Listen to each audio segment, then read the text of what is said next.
Hey guys, it's me Rahul, and today I'm gonna show you how to record your screen on Windows 11. So this method actually does not require you to install any other software on your laptop or desktop.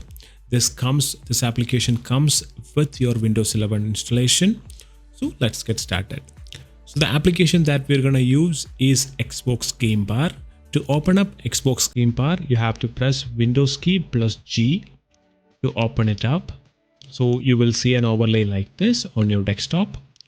So if you just go over to this capture section, there are a couple of options, like you can take a screenshot, you can record last 30 seconds, and you could also record, and you can also turn on mic as well. So I'm going to turn on mic, but if you go to the record session, it says record is not available because you can't record desktop or file explorer, right? That is one limitation with this thing, but you could record everything else. So in order for the record to get worked, you need to actually give it something to record.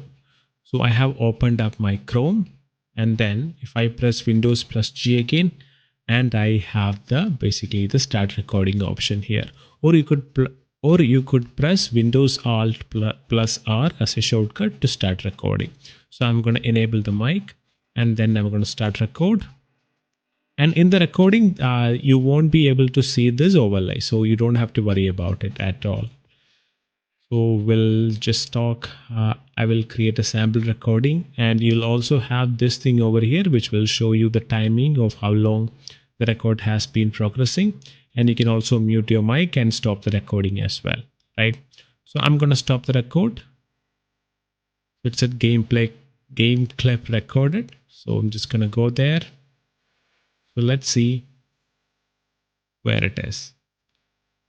So I have the video over here, so I'm just going to play it.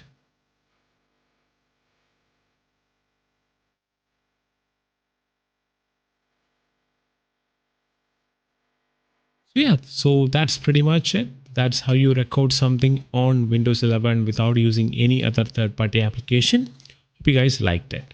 Goodbye.